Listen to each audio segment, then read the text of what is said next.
वालेकुम, खुश आमदीद। जी आयानू and a very warm welcome to my show city at 10 में पूरी सिटी 41 की टीम और आपके होस्ट शिराज भट्ट की जानिब से आपको हम वेलकम करते हैं। उम्मीद करते हैं कि आपका दिन बड़ा अच्छा जो है उसका स्टार्ट हुआ होगा। जाहिर बात है, आपको पता है कि वीकेंड है और आज जो है वो आखिरी दिन है काम करने का, उसके बाद छुट्टी और छुट्टी को जम के एंजॉय करना है। तो फिर कहीं ना कहीं जो है वो खुशी और एक एंटीसिपेशन होती है कि काम से जल्दी जल्दी वापस आना है और उसके बाद जो है संडे को एंजॉय करना है। वैसे तो फैसलाबाद के अंदर अक्सर औकात जो है जुम्मे की छुट्टी होती है, लेकिन कई इदारों में इतवार की छुट्टी भी होती है और उस इतवार की छुट्टी को एंजॉय करने के लिए लोग बहुत ज़्यादा एंटीसिपेटेड होते हैं और बहुत ज़्यादा खुश होते हैं कि हमने घर वापस आके कोई ना कोई प्लान होता है, दोस्तों के साथ हमने प्लान करना है, फैमिलीज के साथ प्लान करना है या फिर कहीं बाहर घूमने के लिए जाना है। तो ये बड़ा ज़रूरी है और ज़रूरी इस वजह से है क्योंकि आपने एक जिसे कहते हैं ना किसी एक मशीन के अंदर एक रीसेट का बटन जब आप प्रेस कर देते हैं तो वो मशीन जो है रीस्टार्ट हो जाती है और दोबारा से नए सिरे से चलना शुरू हो जाती है। उसी तरीके से इंसान भी एक मशीनरी है, इंसान का दिमाग, उसकी बॉडी भी एक मशीनरी है, उसको भी रीसेट का बटन प्रेस करने की बहुत ज्यादा जरूरत है। और ये जो संडे की छुट्टी है ना, इसको ईजी मत लिया करें, ये एक रीसेट का बटन है। उस बटन को प्रेस जरूर किया करें और घूमने फिरने निकल जाया करें, अपने दोस्तों के साथ निकल जाया करें, अपनी फैमिली के साथ निकल जाया करें और मेक श्योर किया करें कि आप सबको टाइम दें। अपने दोस्तों को भी उतना ही इक्वली टाइम दें जितना आप फैमिली को देते हैं, फैमिली को भी उतना ही टाइम दें जितना दोस्तों को देते हैं। इसमें बैलेंस बनाना आपकी जिम्मेदारी है। अक्सर औकात हमें शिकायत मौसूल होती हैं और कई लोग कहते हैं जी फैमिली को टाइम नहीं देते, दोस्तों के साथ रहते हैं, पूरी पूरी रात बाहर रहते हैं और फैमिली के साथ बिल्कुल टाइम नहीं होता। अब कई लोग जो होते हैं रहते ही सिर्फ फैमिली के साथ हैं और दोस्तों को टाइम नहीं देते। तो इसमें आपको जो है बैलेंस करने की बहुत ज्यादा जरूरत है और छुट्टी को जम के एंजॉय कीजिए, रीसेट का बटन प्रेस कीजिए। ये रीसेट का बटन प्रेस होगा तो अगले मंडे जो है यानी एक दिन बाद जो है आप काम के लिए दोबारा रेडी होंगे। और काम के लिए दोबारा रेडी होना, अपने आप को स्ट्रेस फ्री करना, डिप्रेशन फ्री करना, एंजाइटी फ्री करना बहुत ज्यादा जरूरी है और उसके लिए आपको कोई ना कोई एक ब्रेक जो है वो बहुत जरूरी चाहिए होता है। प्रोग्राम को बढ़ाते हैं आगे। सबसे पहले बात करते हैं मौसम के हवाले से टुडेज वेदर के सेगमेंट में।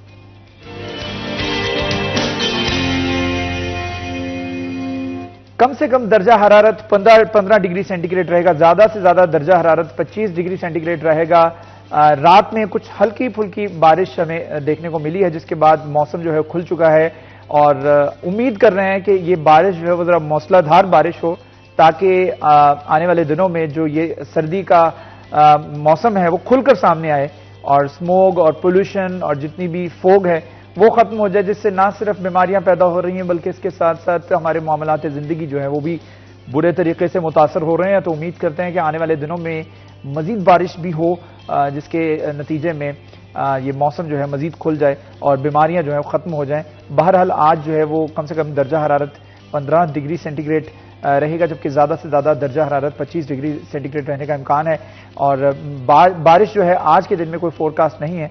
गुज़िश्ता रात जो है वो बारिश हुई है, 3-4 बजे के करीब बारिश हुई है फजर से पहले, और उस बारिश के बाद हम देख रहे हैं कि मौसम थोड़ा सा खुलता हुआ नजर आ रहा है। बहरहाल इस सर्दी में फिर भी आपको अपने आप की बहुत ज्यादा एहतियात करने की जरूरत है। प्रोग्राम को बढ़ाते हैं आगे। हमारे साथ हमारे गेस्ट मौजूद होते हैं, उनके साथ थोड़ी सी गपशप होती है किसी न किसी एक मसले के ऊपर। जिस मसले के ऊपर बात हो रही होती है उसके ना सिर्फ मसाइल के ऊपर, उसको दरपेश चैलेंजेस, प्रॉब्लम्स के ऊपर बात होती है, बल्कि इसके साथ साथ उनके हल और उनके सोल्यूशंस के ऊपर भी गुफ्तगू की जाती है। तो हमारे साथ आज हमारे गेस्ट मौजूद हैं, उनका तारुफ आपको करवा देता हूँ। हमारे साथ मौजूद हैं इमरान असलम साहब, जो कि हमारे रिपोर्टर हैं और बड़ी गहरी नजर रखते हैं मुख्तलिफ बीट्स के ऊपर। इमरान अस्सलाम वालेकुम। जी वालेकुम, कैसे हैं आप? अल्हम्दुलिल्लाह। इनके साथ साथ तशरीफ रखते हैं इमरान अवैस अली हमारे साथ मौजूद हैं। अवैस फेस्को की बीट देखते हैं। Awais, thank you so much for joining us. अस्सलाम वालेकुम। वालेकुम, कैसे हैं आप? शुक्र अल्लाह का। खैरियत हैं? अच्छा इमरान, मैं आपसे ही गुफ्तगू करना चाहूंगा। पाकिस्तान के हवाले से बात करें, पाकिस्तान के इदारों के हवाले से बात करें, इदारों की परफॉर्मेंस के हवाले से बात करें तो PIA जो है सर फहरिस्त है और PIA की प्राइवेटाइजेशन एक बहुत बड़ा मसला बन चुकी थी। हम खबरें सुनते प्राइवेटाइज होने जा रहा है, PIA प्राइवेटाइज होने जा रहा है, उसके बाद सुनते कि नहीं जी वो खबरें ठंडी हो गई। अब दोबारा से हमने सुना था कि उसकी बोली लग रही है, वो प्राइवेटाइज होने जा रहा है और उसके बाद वो ऑप्शन कहाँ चली गई, खबरें एकदम से ठंडी पड़ गई।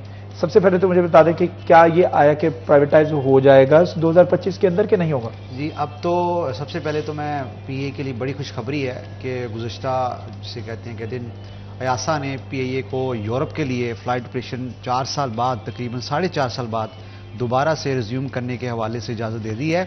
अच्छा। और एयरबली को TCO जारी किया है। TCO वो होता है कि जो आलमी हवाबाजी की दुनिया में स्टैंडर्ड्स पे उतरे उसको टीसीओ जारी करते हैं, लेकिन जो टीसीओ और पाकिस्तान इंटरनेशनल एयरलाइन पीएए 4.5 साल बाद लंदन, बार्सिलोना, पेरिस के लिए जो है बराह रास्त फ्लाइट ऑपरेशन का आगाज कर सकती है। और अब आप कह रहे हैं कि वो जो बोली हो जाएगी, मैं कहता हूं कि जनाब 1 मिनट में बोली हो जाएगी। उसकी वजह यह है कि यूरोपीय यूनियन की जानब से अयासा एयर जो एजेंसी है उनकी जानब से यूं ही इसको रिज्यूम किया गया है। तो आप देख लें उम्मीदवार इसके जिसे कहते हैं एक्स्ट्रा बिडिंग उसको करेंगे। क्यों? क्योंकि यूरोप से पीएए का बहुत ज्यादा रेवेन्यू जनरेट होता है और एक अदादोशुमार के मुताबिक पाकिस्तान इंटरनेशनल लाइन का as compare to other countries European unions के लिए सबसे ज्यादा जो है रेवेन्यू जनरेट किया जाता है। अच्छा। लाहौर इस्लामाबाद से जो फ्लाइट्स जाती हैं, अगर दीगर स्टेशन से भी शुरू हो जाएं, सिर्फ लंदन के लिए पाकिस्तान इंटरनेशनल एयरलाइन का जो रिकॉर्ड है वो देखा जाता है 4.5 साल से कबल जो अदादोशुमार है। अभी दोबारा से शुरू हो चुका है। इसका बड़ा एक पहलू था, जैसा कि आपको पता होगा मई 2020 में 8303 कराची का जो हादसा हुआ था, जो लाहौर से जहाज ने प्रवास पकड़ी और कराची एयरपोर्ट के करीब से थोड़ा सा मुसाफत पे गिरकर तबाह हुआ, जिसमें ऑलमोस्ट 97 अफराद जहां बाक हो चुके थे। और उसमें ये एयर सेफ्टी बड़ा मेजर्स होता है। सबसे पहले जैसे उसके बाद फिर पीएए पे चेक एंड बैलेंस शुरू हो चुका और इस पे पाबंदियां लगी दीगर ममालिक के लिए कि पीएए अनसिक्योर और सेफ जो है प्लेन नहीं है, जिस पे अयासा और दीगर जितनी भी हवाबाजी की एजेंसी हैं उनकी जानब से इतराज़ात उठाए गए। फिर सेकंड ये कि हमारे जो साबिक वफाकी वज़ीर हवाबाजी थे उनकी जानब से कहा गया कि पाकिस्तान इंटरनेशनल एयरलाइन में जाली डिग्री पे जो पायलट भर्ती किए गए हैं उन्होंने दावा कर दिया।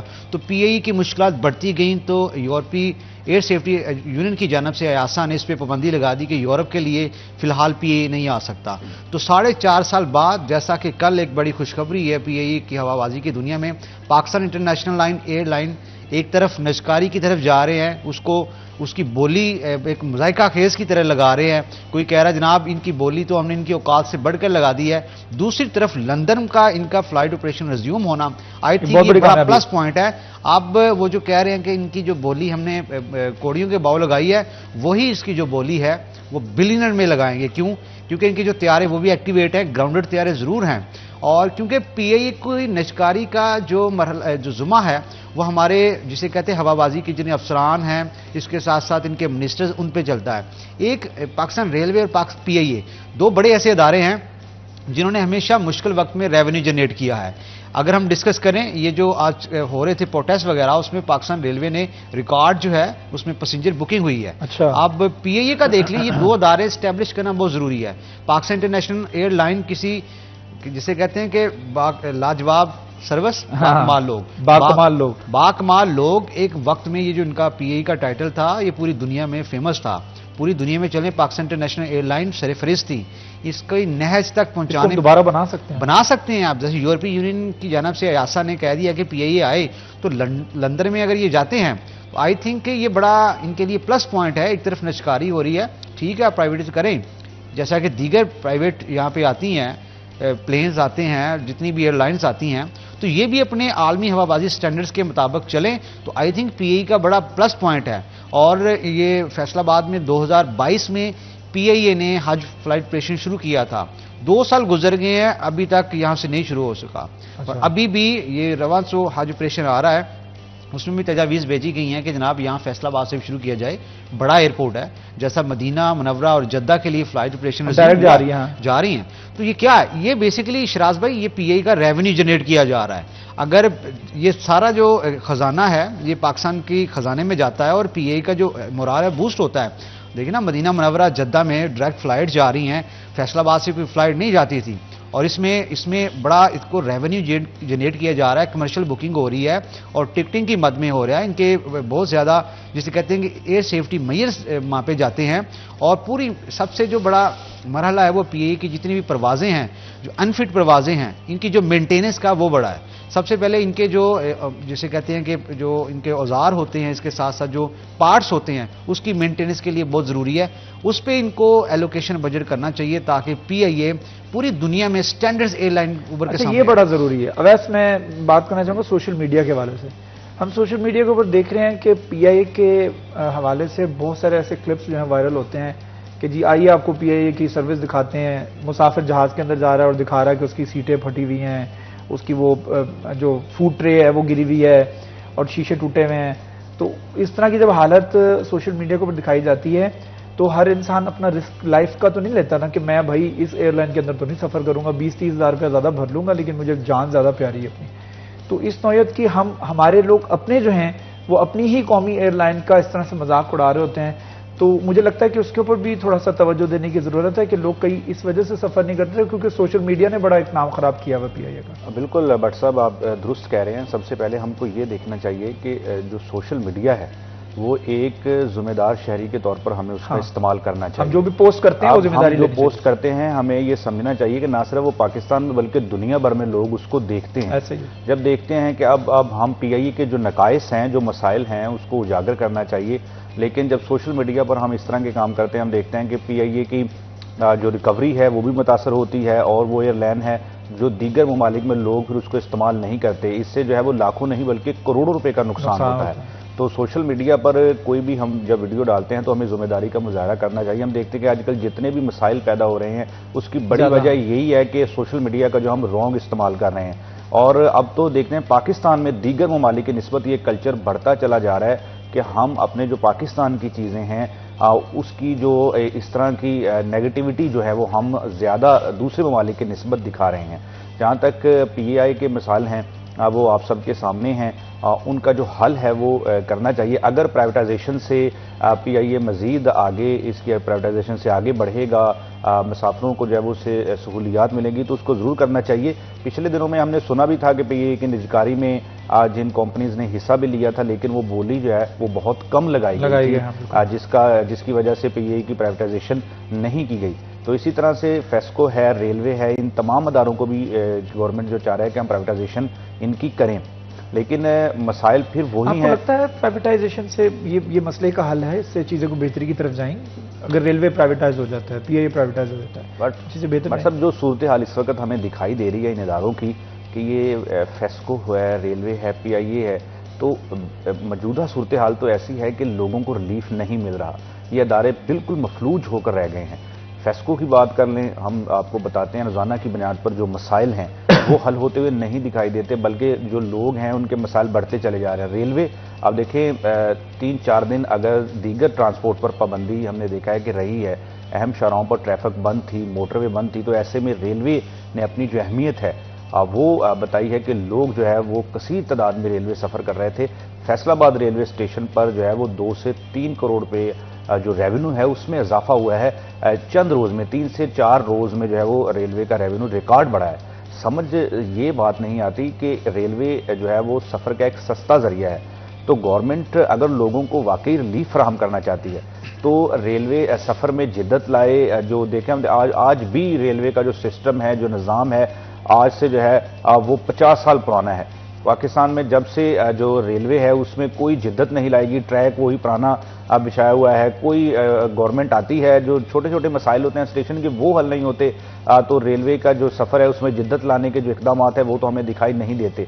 अब देखें कि अगर रेलवे को मजीद जो है वो उसमें बेहतरी लाई जाए तो लोग एक तो सस्ते टिकट से फैसलाबाद से कराची, इस्लामाबाद, रावलपिंडी का सफ़र कर सकते हैं। दूसरा ये है कि लोगों को जो है वो ट्रेन का जो सफ़र है लोग उसको ज़्यादा तरजीह देते हैं। लेकिन यहाँ पर हो ये रहा है कि इसमें मुबैना तौर पर ट्रांसपोर्टर्स की मिली भगत है या कोई जो है वो दीगर जो कंपनीज हैं उनकी मुदाखलत है कि जो रेलवे है उस को जो है वो उसके मसाइल बढ़ते चले जा रहे हैं। जो दरीना मसाइल है रेलवे के हल नहीं होते।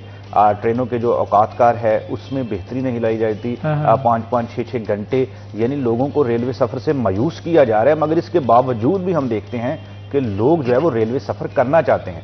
तो मौजूदा गवर्नमेंट को चाहिए कि रेलवे में जो तब्दीलियां हैं वो लेके आए, और अगर प्राइवेटाइजेशन करनी है, अब फैसलाबाद रेलवे स्टेशन पर 2-3 ट्रेनें ऐसी आती हैं। सर सैयद एक्सप्रेस जो है उसकी प्राइवेटाइजेशन की हुई है, तो अगर प्राइवेटाइजेशन से वो आउटसोर्स चल रही हैं ट्रेनें, तो उससे जो है वो निजी कंपनी गुज़िश्ता 2 साल से वो ट्रेनें चला रही हैं। सही। तो इसमें यह है कि अगर आप दीगर ट्रेनों को की भी प्राइवेटाइजेशन करते हैं तो उससे जो है उनके औकातकार इसी तरह सर सैयद एक्सप्रेस की तरह ही रहेंगे, जिस तरह सर सैयद एक्सप्रेस भी 3 से 4 घंटे लेट पहुंचती है। तो उसमें कोई ख़ास जो है वो जो मुसाफिर हैं उनको सहूलत फराहम नहीं की जा रही और उसका रेवेन्यू भी दीगर ट्रेनों के बराबर है। तो इस पर जो है अगर प्राइवेटाइजेशन करनी है तो इस पर जामिया मनसूबाबंदी करना होगी और मुसाफिरों को सहूलत फराहम करने के हवाले से जो ट्रेनें हैं उनमें जिद्दत लाना होगी। बहुत सी बोगियां हैं, हम देखते हैं कि 50-60 साल पुरानी हैं और बहुत सी फैसलाबाद रेलवे स्टेशन पर खड़ी हुई हैं जिनको तब्दील नहीं किया गया है। तो इससे जो है वो लोगों को सहूलत फराहम करने के लिए इकदाम करने होंगे। प्राइवेटाइजेशन अगर की जा रही है वो किन शराइत पर की जा रही है और उससे जो है जो मुतलका उसकी ऑडियंस है, जैसे फेस्को की प्राइवेटाइजेशन है तो इससे जो बिजली के कंज्यूमर्स हैं उनको क्या रिलीफ मिल रहा है, अगर रेलवे की प्राइवेटाइजेशन है उसमें मुसाफिरों को जो है वो क्या सहूलियत फराहम की जा रही है। अगर नेक नीति के साथ प्राइवेटाइजेशन की जा रही है तो हो सकता है कि आवाम का इसमें भला हमें होता हुआ दिखाई दे। बिल्कुल, अगर सिर्फ कौमी खजाना भरने के लिए प्राइवेटाइजेशन की जा रही हो इमरान, तो मेरे ख्याल में वो मुनासिब नहीं है। और अगर ये सोचते हुए प्राइवेटाइजेशन की जा रही है कि इस इदारे की बेहतरी हो और इसके साथ साथ इसके जो कंज्यूमर्स हैं उनकी बेहतरी हो, तो इस पर प्राइवेटाइजेशन के ऊपर मजीद गुफ्तगू करेंगे और इसके साथ साथ मजीद भी कुछ टॉपिक्स हैं उनके ऊपर बात करेंगे। एक छोटा सा वक्फा लेते हैं, वक्फे के बाद दोबारा हाजिर होंगे, हमारे साथ रहिए।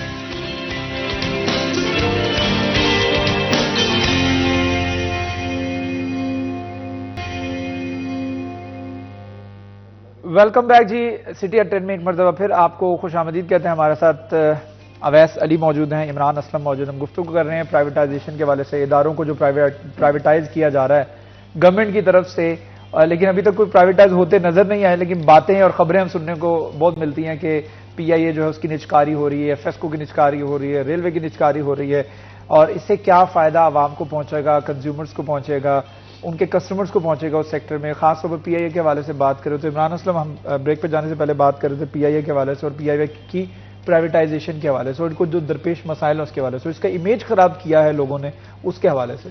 तो इमेज बिल्डिंग PIA की सबसे ज्यादा जरूरी है। मैं समझता हूं कि एक तरफ तो टेक्निकल डेवलपमेंट है कि आपको टेक्निकल, जैसे हम कहते हैं तकनीकी मसाइल को हल करना बहुत ज्यादा जरूरी है। ऐसा ही है। दूसरा मेरे ख्याल में एक इमेज बिल्डिंग है ना लोगों के जहन के अंदर, उसको डेवलप करने की बहुत ज्यादा जरूरत, और वो तब तक नहीं हो सकती जब तक आपके जहाज फिट नहीं होंगे, आपके जहाज के ऊपर उतना अमला नहीं होगा जितना रिक्वायर्ड है। आपने गैर मामूली तौर पर भर्तियां की हुई हैं, इतने ज्यादा लोग भर्ती कर लिए हैं जितने जहाज के लिए जरूरी नहीं है।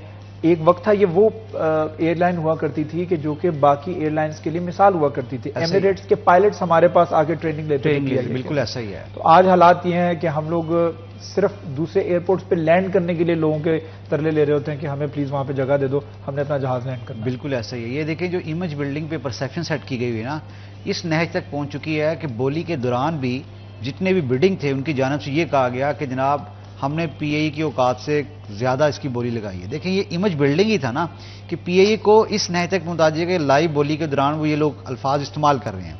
हुकूमत की जानिब से 85 अरब समथिंग करोड़ जो है इसका लगाया गया था कि हमने इतने में इसको करना है निष्कारी के हवाले से। तो जो ब्लू वर्ल्ड सिटी उसने 10 अरब का लगाया था कि जनाब 10 अरब ही हम दे सकते हैं। उसके दौरान बाद में ये निष्कारी के मराहल डेड हो गए। अभी मैं समझता हूं ये प्राइवेटाइजेशन में एक बहुत प्लस पॉइंट आ गया है, ये जो लंदन के लिए फ्लाइट आगाज हो गया है। अब ये जो लोग मजाक उड़ा रहे थे कि जनाब हमने इसकी औकात से ज्यादा बोली लगा दी है, वही अगर गवर्नमेंट ने 85 अरब कहा है वो 100 अरब लगाएंगे। क्यों?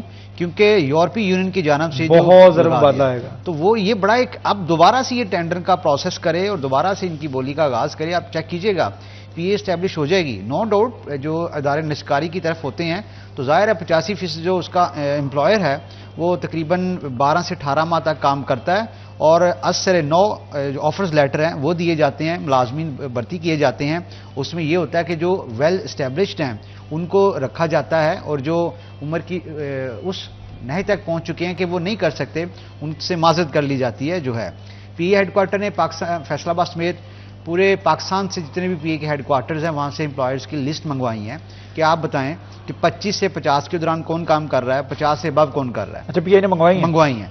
अब फैसलाबाद से भी जा चुकी हैं लिस्टें कि जनाब ये मराहिल हैं। अब ये होगा कि इनका जो स्टाफ होगा तो ज़राए के मुताबिक PIA ज़राए के मुताबिक 60% है वो PIA के लोग ही काम करेंगे। जो 40% लोग हैं वो जो प्राइवेट कर रहा है, जो कंपनी जो ले रही है, वो अपने लोग रखेंगे। जाहिर है जिसने लेनी है उसने तो कुछ करना है। उसमें ये होगा इनके जो इंश्योरेंस, पेंशन, TDA अलाउंस, इसके साथ साथ लीव एनकैशमेंट के मसाइल, वो इनको फेस करना पड़ेंगे। लेकिन अदारा इस्टेब्लिश हो जाएगा। अदारा इस तरह इस्टेब्लिश हो जाएगा क्योंकि आप देख सकते हैं कि फैसलाबाद एयरपोर्ट पर बड़ी आलमी एयरलाइंस आती हैं अपने स्टैंडर्ड्स के मुताबिक। अगर यहाँ पे फिजिबिलिटी नहीं हो तो उसके पास इतना फ्यूल हो सकता है कि जनाब वो वापस जा सकती हैं अपने, अगर दुबई या शारजा से कोई फ्लाइट आई है, उसको लाहौर, इस्लामाबाद, कहीं पे जगह नहीं मिलती, तो उनके पास इतनी फ्यूल कैपेसिटी होती है कि वो परवाज दोबारा वापस जा सकती है। ठीक है, यहाँ से वो डिपार्चर हुई है या टेक ऑफ हुई है। तो ये हो सकता है कि जनाब इनको इन मराहल के हवाले से कम PA को स्टैब्लिश करने के हवाले से सबसे जो बड़ा मसला था PA के पास, वो फ्यूल का था कि इनको ईंधन ना मिला, फ्यूल ना मिला, जिसकी वजह से इनकी जो परवाजें वो तखीर का शिकार रहीं। बहुत इनकी जो मसाइल थे, कौमी खजाने को जनाब कि PA को लॉस हो रहा है बहुत। अगर बात करें तो फैसलाबाद से जब से मदीना मुनव्वरा और जद्दा के लिए फ्लाइट ऑपरेशन का आगाज किया गया है, तो फैसलाबाद से PA का जो रेवेन्यू वो अर्बन पे से जनरेट कर दिया गया है, यही गुज़श्ता 2 माह के दौरान। और इसके साथ साथ PA का जो हर अच्छा, ये कहते होते थे कि जी फैसलाबाद से फ्लाइट ऑपरेशन इसलिए नहीं हम चलाते क्योंकि यहाँ पे इतना पैसेंजर्स का लोड नहीं है, यहाँ पे रिक्वायरमेंट इतनी नहीं है। लेकिन हमने जब चलाई है जी, और जिस दिन चलनी थी वो मेरे ख्याल में 1 अगस्त को चलनी थी, अब जब भी चलनी थी उससे पहले ही एडवांस बुकिंग हो गई थी 2-3 फ्लाइट्स की। तो इससे पता लग सकता है कि फैसलाबाद में कितना लोड है मदीने जाने का, जद्दा जाने का। बिल्कुल ऐसा ही, बहुत ज्यादा हो चुका। और मजे की बात तो ये, फैसलाबाद एयरपोर्ट पे जो मेन रनवे बना है वो 777 बोइंग के लिए बना है, यानी सबसे बड़ा जो जहाज है वो यहाँ पर लैंड कर सकता है। तो अनफॉर्चुनेटली यहाँ 777 बोइंग का जो कैरी स्टैंड होता है वो ना लगाया गया, जिसकी वजह से एयरपोर्ट पे जो अजाफी परवाजें हैं उसको तरतीब ना दिया जा सका, जैसा मस्कत के लिए थी, कतर के लिए थी और दीगर जितनी भी कंट्रीज के लिए थी, यहाँ से परवाजें उड़ा करती थी। अब 4.5 अरब की लागत से बनने वाला जो मेन रनवे है उस पर 777 बोइंग ही नहीं लैंड कर रहा। इसमें मैं समझता हूँ कि एविएशन, इसके साथ साथ दीगर जितनी भी एयरलाइंस के साथ स्टेक होल्डर के साथ मीटिंग करनी पड़ती है। जैसा कि चैम्बर्स की आप बीट करते हैं, तो चैम्बर्स वालों ने बड़ी दफ़ा मुतालबा किया है जब कार्गो फ्लाइट चलाएं, हमारे बड़े मसाइल हैं।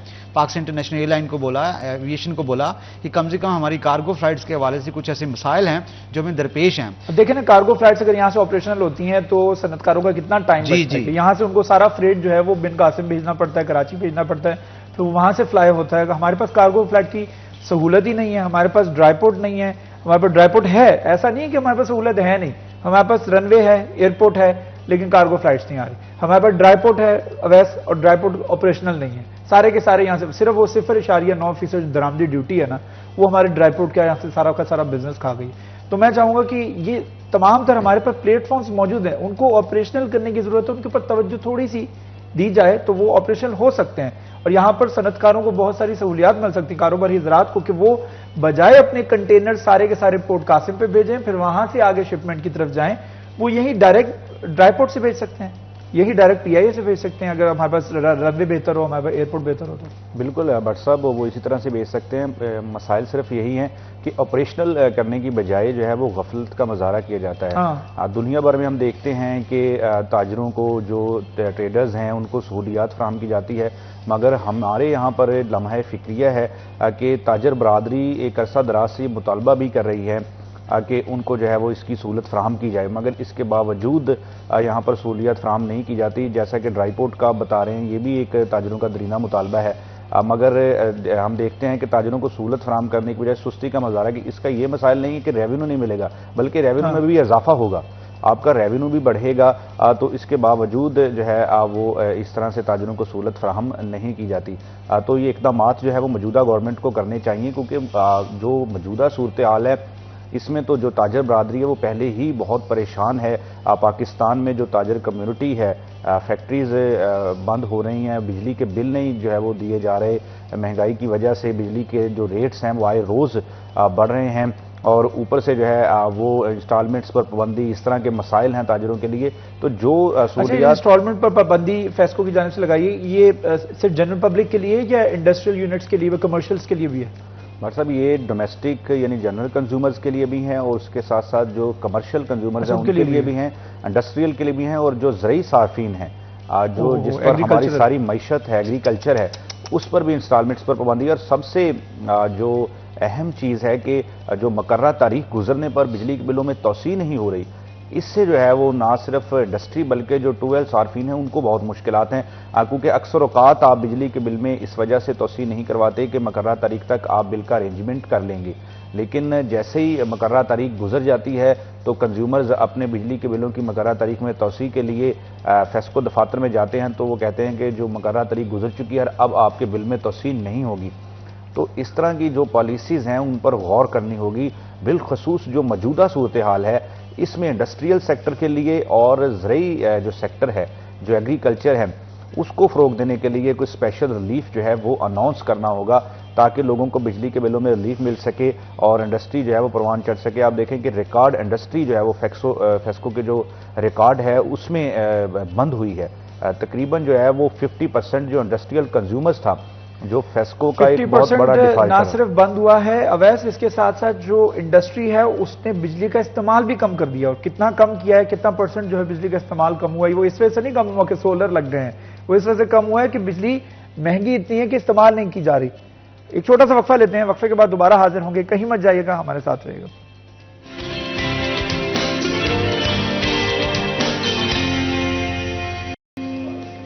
वेलकम बैक जी। सिटी 10 में एक मरतबा फिर आपको खुशामदीद कहते हैं। हम गुफ्तगू कर रहे हैं पीआईए के हवाले से। फ्लाइट जो ऑपरेशन इस वक्त लंदन के लिए, स्पेन के लिए, बार्सिलोना के लिए, उसके साथ साथ दीगर यूरोपियन ममालिक के लिए जो है वो एक्टिव होने जा रहा है। कितनी बड़ी खबर है, कितनी अच्छी खबर है, और इससे पीआईए का कितना रेवेन्यू जनरेट होगा, इमेज बिल्डिंग में कितनी मदद मिलेगी, इस पर गुफ्तगू करते हैं। इमरान मुझे बताएगा कि अभी आपने बताया कि लंदन के लिए, पेरिस के लिए और बार्सिलोना के लिए जो फ्लाइट्स ऑपरेशन स्टार्ट होने जा रहे हैं, ये बिलाशुबा एक बहुत अच्छी खबर है। मुझे लगता है कि गवर्नमेंट को इसका ना फायदा उठाना चाहिए। जैसे कहते हैं ना, फायदा उठाने, मौके का फायदा उठाते हुए अपने जहाज़ों की मुरम्मत, अपने मेंटेनेंस, उसको मजीद, क्योंकि ये पीआईए वो इदारा है जो कि सफ़े अव्वल पर था अपने सेक्टर के अंदर, एयर एविएशन के अंदर सबसे best, one of the best airlines हुआ करती थी। अभी दोबारा वन ऑफ द बेस्ट बन सकती है अगर थोड़ी सी तवज्जो दी जाए। बिल्कुल ऐसा ही है। जैसा कि मैं समझता हूं कि जो गवर्नमेंट है उसको भी पीआईए की निष्कारी अपनी करनी चाहिए, अब नहीं करनी चाहिए। सिचुएशन यही है कि क्योंकि यार यूरोपियन यूनियन के लिए, जैसा कि दीगर ममालिक के हवाले से, with the passage of time PIA बहुत स्टैब्लिश हो सकता है। इसमें no doubt government of Pakistan aviation PIA की जानब से जो उनके सेफ्टी थे, ऑर्डर्स थे, उसको क्लियर किया गया है। उस क्लियर्स के बाद ये नवंबर 2023 में ऑर्डर टीम पाकिस्तान आई थी, जिसमें हमने ये खबर भी ब्रेक की थी कि ऑर्डर टीम यहाँ पे आ चुकी है, वो पीआईए का ऑडिट कर रही है, सेफ्टी ऑडिट कर रही है। अब नवंबर 2024 है, एक साल बाद उनकी जानब से तमाम जो ऑडिट रिपोर्ट्स हैं आयासा की जानब से वो क्लियर की गई। 7 बड़ी जो एविएशन की एजेंसीज हैं जो हवाबाजी की दुनिया में जहाज़ों की check and balance, air safety audits और दीगर अमूर पे बात करती हैं। उसके साथ साथ एयरपोर्ट्स का भी ऑडिट किया जाता है, और ये तमाम क्या देखना, हवाबाजी की दुनिया को महफूज बनाना है। तो इसमें आप देख सकते हैं कि पाकिस्तान एयरपोर्ट अथॉरिटी और सिविल एविएशन अथॉरिटी का भी ऑडिट हो चुका है, और इसमें भी जो है कुछ ऑब्जर्वेशन पाई गई हैं, जैसा कि एयरपोर्ट के अतराफ में जहाज़ों के साथ परिंदे टकराते हैं, उनकी वाक़यात की रोकथाम के लिए जो बर्ड हिट्स है उसको एक्टिवेट किया जाना है। तो पीआईए की दुनिया में पाकिस्तान के लिए बहुत बड़ी खुशखबरी है कि पाकिस्तान इंटरनेशनल एयरलाइन का जो एयर सेफ्टी ऑडिट है वो क्लियर हो गया है। अब लंदन, पेरिस, बार्सिलोना और दीगर यूरोपियन यूनियन के लिए जो कंट्रीज हैं उसमें बराह रास्त फ्लाइट ऑपरेशन शुरू कर सकती है। तो मैं समझता हूँ रिकॉर्ड अरबों रुपए का इजाफा होगा। होप सो आइंदा चंद रोज़ में पीआईए इस ऑपरेशन को बाज़ाब्ता तौर पर आगाज़ कर दें, जैसा कि आयासा ने लेटर भी भेजा है, और उसमें मैं समझता हूँ कि पाकिस्तान इंटरनेशनल एयरलाइन के लिए ये इन्होंने 85 अरब लगाया कि हम 85 अरब में इसको पीआईए की निजकारी कर रहे हैं। अभी इससे थोड़ा सा बैकफुट पे आ जाए, जितने भी हमारे वुज़रा हैं इसको अगर इस्टेब्लिश करें, तो जैसा हम बात कर रहे थे कि बाकमाल लोग, लाजवाब सर्विस से पूरा टाइटल पूरी दुनिया में फेमस था, इनके दीगर कंट्रीज में अपने रेस्टोरेंट्स थे, इनका जो ट्रेनिंग्स लेने के लिए दीगर एयरलाइंस का जो स्टाफ है वो भी आता था। अभी पीआईए को दोबारा से करना चाहिए। अनफॉर्चुनेटली क्या है, हमारे जितने भी पार्लियामेंटेरियंस थे, जो हमारे गफलत बरतने वाले अफसरान थे, उनकी जो जिसे कहते हैं मफादात की गर्ज यहाँ तक पहुँच चुकी थी, जो नीचे वाला अमला है, जैसा कि रिसेंटली गुज़श्ता चंद माह के दौरान कैबिन क्रू टोरंटो से गायब हो गया, वहां से गायब हो गया, एयर होस्टेस से जनाब वो स्मगलिंग के पैसे निकले उनकी शौक से। ठीक है, इस तरह के वाकयात क्यों हो रहे हैं? ये जो तमाम तर वाकयात हैं ये बेसिकली एयरलाइंस को डिफेम करने के लिए किए जाते हैं कि जनाब वहाँ का तो स्टाफ ऐसा है, यहाँ पे सामान लेट आ जाता है, सामान 2-2 घंटे। इवन एक मजाका खेज एक फ्लाइट थी कि जो कि मदीने से फ्लाई करके लाहौर आनी थी, वो मुसाफिरों को मदीना एयरपोर्ट पे छोड़ के आ गई। ऐसा ही है, मुसाफिर बैठे हैं वहां पे कि जी हमारी फ्लाइट्स, और एक नहीं 100 के करीब मुसाफिर थे। ऐसा ही और वो बेचारे एयरपोर्ट पे खड़े हैं, फिर उनको पीआईए ने कंपनसेट किया कि उनको होटल्स में ठहराया। कैसे हो सकता है, इतनी बड़ी बेवकूफी पायलट से कैसे हो सकती कि मुसाफिरों को मदीना एयरपोर्ट पे छोड़ के जो है वापस लाहौर आ गए? बिल्कुल ऐसा ही है। और बाद में फिर बहाना ये बनाया गया कि वहां पर वो इमरजेंसी थी, हमें वो जाना पड़ गया, तो जा ही रहे थे तो मुसाफिरों को साथ ले जाते। बिल्कुल ऐसा ही है। पाकिस्तान इंटरनेशनल एयरलाइन को अभी जो सिफारिशात इन्होंने भेजी हैं फैसलाबाद से भी कि हज ऑपरेशन शुरू किया जाए, तो हज ऑपरेशन के दौरान शराज भाई जो 2022 में तकरीबन 22 फ्लाइट चलाई गई थी, तो पीआईए ने फैसलाबाद से अरबों रुपए का जो रिकॉर्ड रेवेन्यू है वो पाकिस्तान एयरलाइन हेडक्वार्टर में जमा करवाया था। अगर दोबारा असर नौ वही प्रवास का आगाज कर दिया जाए, ठीक है, रोड टू मक्का प्लान आपने दे दिया है, या इस तरह कर दिया जाए, लास्ट जो ईयर हुआ था जो फैसलाबाद जब जितने भी आज़मीन हज थे वो यहाँ से लाहौर या इस्लामाबाद से गए थे, यहाँ से कुछ परवाज़ों का आगाज़ कर दिया जाए। बेसिकली ये इमेज बिल्डिंग है फैसलाबाद की, फैसलाबाद एयरपोर्ट की और पीआईए की कि फैसलाबाद सनती शहर, तीसरे बड़े शहर से जो हज फ्लाइट ऑपरेशन अगर शुरू हो जाता है तो आई थिंक ये बड़ा एक रिकॉर्ड रेवेन्यू होगा पीआईए की दुनिया में। जैसा कि पीआईए अपने सेफ्टी ऑडिट क्लियर करता जा रहा है, अब तो इनका जो जाली लाइसेंस पायलट का इशू था वो भी किसी हद तक ठीक हो चुका है, पूरी इनके मॉनिटरिंग की गई है, पूरा जो ह्यूमन रिसोर्स का इसका डिपार्टमेंट है वो डिग्री वेरीफाई करता है, ट्रेनिंग से करता है, इंटरनेशनल एक ट्रेनिंग्स हैं उसको उसमें जो पूरा उतरता है उसको क्वालिफाई किया जाता है। मसाइल थे पीआईए में, जो जाली पायलट्स थे, तकरीबन 52 जो जाली डिग्री थे उनको जनाब ये गुज़श्ता माह निकाला गया है पीआईए से, जस्ट बिकॉज ऑफ कि इन्होंने जाली डिग्री बना के जनाब सियासी भर्तियों की बिना पर पीआईए में दाखिल हुए। इस तरह हर अदारे में होते हैं, लेकिन हवाबाजी की दुनिया आप यहाँ तो कर सकते हैं, हवाबाजी की दुनिया में आपने पूरी दुनिया का मुकाबला करना होता है, पूरी दुनिया में दिखाना होता है कि we are best airline across the country. उसमें फिर आपको ये तमाम मेजर्स जांचने पड़ेंगे, आपकी एयरलाइंस को बूस्ट करना पड़ेगा, आपका जो पैसेंजर के साथ इंटरेक्शन है, जो बिहेवियर है वो इतना खुश असलूबी के साथ होना चाहिए कि यार बेसिकली वही कह सकते हैं कि पीआईए का जो स्टाफ है, अमला है, कैबिन क्रू है, उन्होंने हमें इतना जो है वो किया, अच्छे तरीके से फैसिलिटेट किया। तो इसी तरह होता ना कि किसी की करेंसी भूल गया है उसको करेंसी दे दी, ये तमाम तर जो होते हैं हरकत वो बेसिकली पॉजिटिव साइंस देते हैं उस एयरलाइंस के लिए। और इमरान जो बात कर रहे हैं ना, बेसिकली वो कर रहे हैं कि किसी भी इदारे का अपने सार्फिन के साथ ताल्लुक जो है वो बड़ा मजबूत होना चाहिए, बड़ा अच्छा होना चाहिए, ताकि आपका सारिफ जो है वो बार बार आपके पास आए। लेकिन अगर हम बात करें फेस्को के हवाले से तो हमारे पास दूसरी कोई ऑप्शन ही नहीं है। अगर आप पीआईए पे नहीं जाना चाहते, आप इत्तेहाद पे चले जाएंगे, आप एमिरेट्स पे चले जाएंगे, आप फ्लाई दुबई पे चले जाएंगे। लेकिन अगर आपको बिजली चाहिए तो आपको सिर्फ फेस्को से ही राब्ता करना पड़ेगा वैसे, और हमारे पास ऑप्शन भी कोई नहीं है। तो फेस्को अपने सार्फिन को, क्योंकि फेस्को को भी पता है हमारे सार्फिन हमारे अलावा कहाँ जाएंगे, तो मेरे ख्याल में एक ये भी होती है जिसकी वजह से इदारा जो है वो ना आपका फोन उठाएगा, ना आपका बिल की इंस्टॉलमेंट करके देगा, ना आपको कोई फैसिलिटी देगा, बल्कि उल्टा आपके ऊपर हर महीने नया नया रूल जो है वो बनता चला जाता है। हालांकि रिकवरी अगर हो रही है आपकी अच्छी, तो उसमें आपके सार्फिन का हाथ है ना, आपके सार्फिन आपको बिल टाइम पे अदा कर रहे हैं जिसकी वजह से आपकी रिकवरी हो रही है। बिल्कुल भट्ट साहब, आप दुरुस्त कह रहे हैं कि इसमें सार्फिन का, मैं समझता हूं कि ज्यादा हाथ सार्फिन का ही है कि आपकी रिकवरी जो है वो बेहतरीन हो रही है। रिकवरी की बुनियाद पर फेस्को मुल्क की बेहतरीन तकसीमकार कंपनी है, मगर सार्फिन के मसाइल हल करने में शायद फेस्को जो है वो दूसरी कंपनी से भी पीछे है। कंज्यूमर्स के जो मसाइल हैं उनको हल नहीं किया जाता, और शॉर्टेज ऑफ स्टाफ और इस तरह के जो मसाइल हैं वो उनको हल नहीं किया जाता, बल्कि वो मसाइल आए रोज़ हम देख रहे हैं कि बढ़ते ही चले जा रहे हैं। और सबसे अहम बात यह है कि फेस्को में अब अजाफी चार्ज का जो एक नया जो है वो तरीकाकार चल चुका है, बहुत से अहम ओहदों पर जो है वो प्रोफेशनल्स को तैनात करने की बजाय वहाँ पर जो है वो एडिशनल चार्ज की मद में अफसरान को उसके जो है वो चार्ज दे दिया जाता है, जिसकी वजह से डिपार्टमेंट के जो इंतजामी अमूर हैं अब वो बुरे अंदाज से मुतासर होते हैं, और उसका खमियाजा जो है वो कंज्यूमर्स को भुगतना पड़ता है।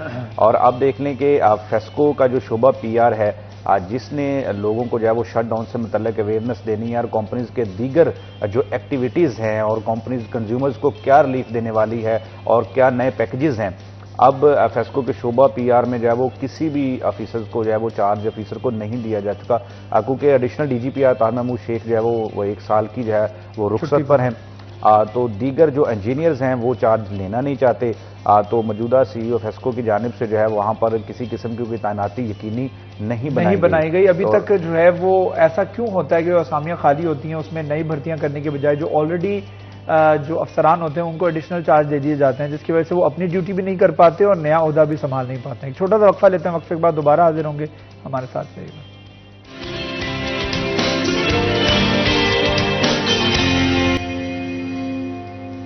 वेलकम बैक जी। सिटी 10 में एक मरतबा फिर आपको खुशामदीद कहते हैं। हमारे साथ अवैस अली मौजूद हैं, उनके साथ साथ इमरान असलम मौजूद। गुफ्तगू कर रहे हैं हम इदारों की निजकारी के हवाले से। क्या निजकारी कर देना वाहिद हल है इदारों की परफॉर्मेंस को बेहतर करने के लिए, या फिर गवर्नमेंट को तवज्जो देने की ज़रूरत है? गवर्नमेंट क्यों अपनी जिम्मेदारी से जो है वो पीछे हो रही है और इदारों को उनकी निजकारी की तरफ जा रही है?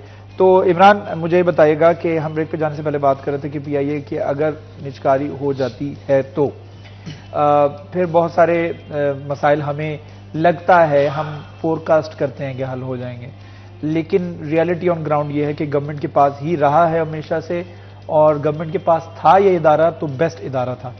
तो बेस्ट इदारा दोबारा तब ही बन सकता है गवर्नमेंट के पास ही रहे तो ये मुझे बताइएगा कि पीआईए की फैसिलिटीज़ के हवाले से कुछ इतलात मौसूल हो रही हैं कि अगर इनको यूरोप फ्लाई करने की इजाज़त मिल जाती है, वहाँ पर हमारा जहाज़ जो लैंड करता है, तो हमारी फैसिलिटीज़ भी कुछ बेहतरी की तरफ जाएंगी, और वो जहाज़ जिनका इंतखाब किया जाएगा कि ये जहाज़ जो फ्लाई करेंगे यूरोप के लिए या लंदन के लिए, तो उनकी मेंटेनेंस के ऊपर ज़रा गैर मामूली तौर पर ज़रा तवज्जो दी जाएगी। बिल्कुल ऐसा ही है, जैसे इन्होंने कहा था कि पाकिस्तान गवर्नमेंट की जानब से कहा था कि हमने मुकम्मल तौर पर ऑनरशिप नहीं दी किसी भी बिड को, कि जनाब कि आपने 110% जो है आप लोगों को हम शेयरिंग दे रहे हैं, ऑनरशिप दे रहे हैं। ऑनरशिप हुकूमत पाकिस्तान की रहेगी, और जो निजकारी के मराहल हैं, इसकी जो फंक्शनल के तरीके हैं, वो कोई भी, जैसा कि ब्लू वर्ल्ड सिटी वालों ने 10 अरब की बोली लगाई, वो अगर आते हैं तो इसकी जो तमाम तर ऑपरेशनल है, फ्लाइट सेफ्टी अमूर्स हैं, इसके साथ साथ दीगर कंट्रीज़ के हवाले से प्लान्स हैं, वो अपने पेश करेंगे, रेवेन्यू प्लान पेश करेंगे, रिकवरी प्लान पेश करेंगे, पैसेंजर टारगेट्स देंगे, कमर्शियल बुकिंग्स देंगे,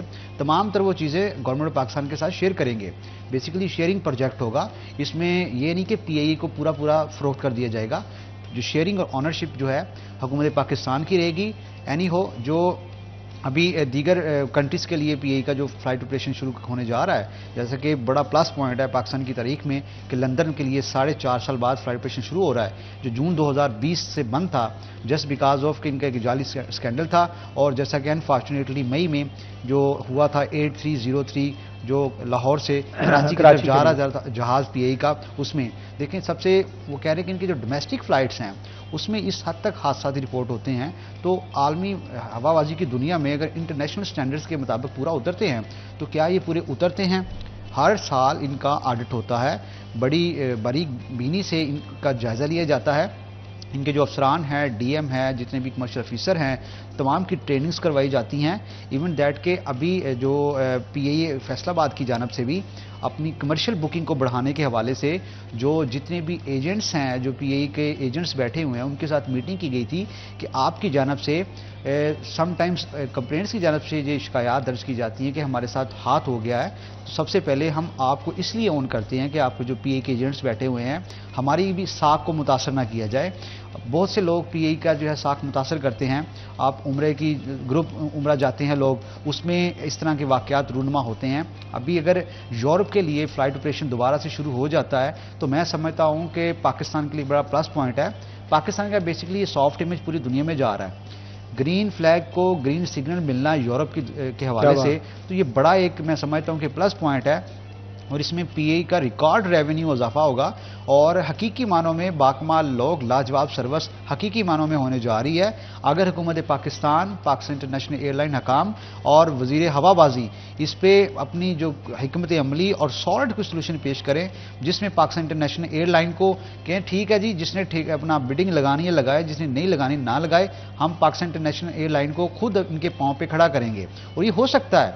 आप लोगों देखेंगे हवाबाजी की दुनिया में जब आप पूरी दुनिया का मुकाबला कर रहे होते हैं तो आपको अपनी स्टैंडर्ड्स मेंटेन करनी पड़ती है। जहाज़ों की मेंटेनेंस होती है, इनके टेस्ट होते हैं, इसके साथ साथ इनकी ऑर्डर्स क्लियर्स होते हैं। और हर अमले के हवाले से मतलब इस तरह नहीं कि आप इस पर बहुत सी मूवीज़ भी बन चुकी हैं, जैसा कि क्रू मूवी या दीगर मूवीज़ हैं, उसमें एक साइंस भी दिए जाते हैं कि आप हवाबाजी की दुनिया में किस तरह बेहतर हो सकते हैं। जैसा कि मॉडर्नाइज दौर हो रहा है, आप दीगर की तरफ जाएं, जैसा कि रेलवे की बात हो रही थी कि फसूदा निज़ाम गुज़श्ता 50 साल से वही चल रहा है। इनकी जानब से ML1 प्रोजेक्ट शुरू किया गया था, जो पाकिस्तान रेलवे का जिसे कहते हैं गेम चेंजिंग मनसूबा था, उसको भी आगे नहीं बढ़ाया जा सका। अगर वो आगे बढ़ जाता तो बड़ा ग्रीन सिग्नल होना था पाकिस्तान रेलवे की दुनिया में भी। अब पाकिस्तान इंटरनेशनल एयरलाइन ने तो अपना एक जिसे कहते हैं कि हक अदा कर दिया है, इसमें नो डाउट पाकिस्तान जिसे कहते हैं कि एविएशन, इसके साथ साथ PIA हकाम और जो ऑडिट की इनकी टीम थी, उनकी जानब से तमाम जो ऑब्जर्वेशन है यासा की वो क्लियर की गई, और क्लियर करने के बाद 1 साल बाद जो है वो बहाल हुआ। अब भी अगर हो जाता है तो मैं आज मतलब वही बात हो रही थी, जो लोग 10 अरब लगा रहे हैं, गवर्नमेंट ने 85 अरब लगाया, वो 100 अरब भरेंगे, वो 150 अरब भरेंगे, जनाब कि हम PIA को लेने के लिए तैयार हैं। बिल्कुल ठीक है। हम समझते ये हैं कि अगर इसका 85 अरब रुपए मांगा गया और उसके लगाया 10 अरब गया, तो ये एक इन ऑफ इट सेल्फ एक बहुत बड़ी इंसल्ट है। PIA का नाम खराब किए जाने में एक बहुत बड़ा एक उसमें हाथ है। इसको बहुत मीडिया के ऊपर भी और इलेक्ट्रॉनिक मीडिया और प्रिंट मीडिया और सोशल मीडिया के ऊपर भी इसको बड़े नेगेटिव कमेंट्स मिले कि PIA का नाम खराब किया जा रहा है। उम्मीद करते हैं कि आने वाले दिनों में जो है PIA बेहतर तरीके से अपनी सर्विसेज जो है वो लोगों को दे पाएगी। मैं बहुत शुक्रिया अदा करना चाहूँगा इमरान अली का, उनके साथ साथ वैस अली का, कि आप लोगों ने हमें टाइम दिया। एक छोटा सा वक्फा लेते हैं, वक्फे के बाद दोबारा हाजिर होंगे। इस सिलसिला यहीं से आगे बढ़ाएंगे प्रोग्राम का, हमारे साथ रहेगा।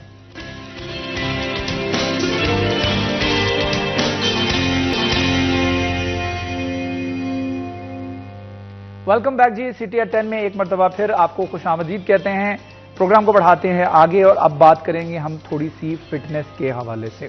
फिटनेस कितनी ज्यादा जरूरी है ये आपको और मुझे भी पता है, इस चीज का अंदाजा हमें है, लेकिन हम जानबूझकर अनजान बनने की कोशिश करते हैं। वो इस वजह से करते हैं क्योंकि हमारे पास टाइम नहीं है इतना फिटनेस के लिए ना, हम फिटनेस को इतना टाइम देना नहीं चाहते। हम तब जरूर टाइम देंगे जब डॉक्टर्स हमें रिकमेंड करेंगे कि अब आपको कम से कम 100-150 कदम जो है वो वॉक करनी है।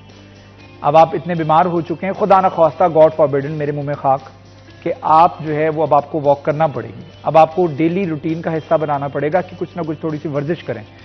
अब आपको थोड़ा बहुत हाथ पैर हिला लें। ये आपको तब कहा जाता है जब खुदा ना ख्वास्ता कोई शख्स बीमार हो या वो अद्वियात के ऊपर आ जाए, उसकी मेडिकेशन चल रही हो, उसको फिर डॉक्टर्स की तरफ से रिकमेंड किया जाता है कुछ सुबह उठ के जरा थोड़ी सी वॉक कर लिया करें। हम क्यों उस वक्त का इंतजार कर रहे हैं कि जब डॉक्टर्स की जानिब से हमें वर्जिश जो रिकमेंड की जाए? हम क्यों नहीं खुद ही अपने लिए टाइम निकालते? हम काम क्यों करते हैं? अपनी रोजी रोटी के लिए, अपने खाने पीने के लिए, अपने बच्चों की रोजी रोटी के लिए, उनकी अच्छी सेहत के लिए। तो सेहत का ख्याल आप रखते ही नहीं है। आप पूरी जिंदगी कमाते रहते हैं और फिर उसके बाद जब खुदा ना ख्वास्ता जो शख्स बीमार हो जाता है, फिर बीमार होने के बाद वो पैसे जो हैं वो अपनी बीमारी के ऊपर लगाता है जो सारी जिंदगी इकट्ठे किए होते हैं।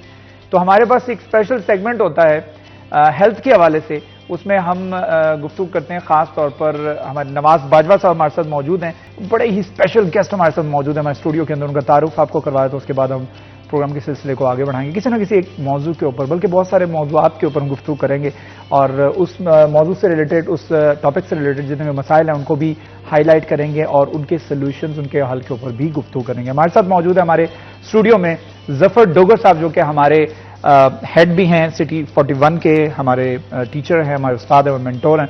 सर अस्सलाम वालेकुम। थैंक यू बट साहब, वालेकुम सलाम। कैसे हैं आप? शुक्रिया आपके जज्बात का। Thank you sir. उनके साथ हमारे साथ तशरीफ रखते हैं मियां ताहिर जमील साहब, जो कि साबिक MPA हैं, रहनुमा हैं पाकिस्तान मुस्लिम लीग नून के। Sir thank you so much for joining us. अस्सलाम वालेकुम। वालेकुम। कैसे हैं मियां साहब? जी अल्लाह का शुक्र, खैरियत हैं। सर मैं आपसे ही गुफ्तगू की शुरुआत करना चाहूंगा क्योंकि हमारे साथ मियां ताहिर जमील साहब मौजूद हैं, मुस्लिम लीग नून के रहनुमा हैं, वो हमारे साथ मौजूद हैं। सबसे पहले मैं बात करना चाहूंगा, गुज़िश्ता 5-6 दिनों के अंदर एक पॉलिटिकल अनरेस्ट देखा गया है, ना सिर्फ इस्लामाबाद के अंदर, उसके आफ्टर शॉक्स जो हैं पूरे मुल्क के अंदर पहुंचे और हमने देखा कि हमारी एक्सपोर्ट बहुत ज्यादा मुतासर हुई है। सबसे ज्यादा हमारी एक्सपोर्ट मुतासर हुई, वो कंटेनर्स जो कि समुद्र में हुआ करते थे, लोगों की मसनूआत लेकर जाते थे दूसरे मुल्कों के अंदर, वो कंटेनर सड़कों के ऊपर रखवाली कर रहे थे और जिसकी वजह से हमारे एक्सपोर्ट के जो अदादो शुमार हैं वो बता रहे हैं कि 144 अरब रुपए का नुकसान सिर्फ 3 दिन के अंदर हुआ है। तो किस हद तक ये मिशन जो है उसको ठेस पहुंची और डिस्टर्ब हुई है just because of this political unrest? बहुत शुक्रिया शिराज, आपने सही अदाद शुमार बताए, बल्कि हो सकता है थोड़ा सा इससे ज़्यादा ही नुकसान पहुंचा हो। हमारे जैसे मुल्क जो अब हम इसको तरक्की पजीर भी नहीं कह सकते। जो हालत हो गई है अब मुल्क की, जो अपनी सर्वाइवल की जंग लड़ रहा हो जो मुल्क, जो बार बार जिसके बारे में ये कहा जा रहा हो कि वो दिवालिया हो सकता है, दिवालिया होने वाला है, और फिर बड़ी मुश्किल से उसको संभाला दे के तरक्की की राह पर डालने की सरतोड़ कोशिशें की जा रही हों, ऐसे मुल्क को इस तरह का झटका जो है वो बहुत बुरा, बहुत शिद्दत के साथ महसूस होता है। इस तरह जो कुछ भी हुआ नहीं होना चाहिए था, लेकिन हम सबके सोचने की बात है कि क्यों ऐसा होता है,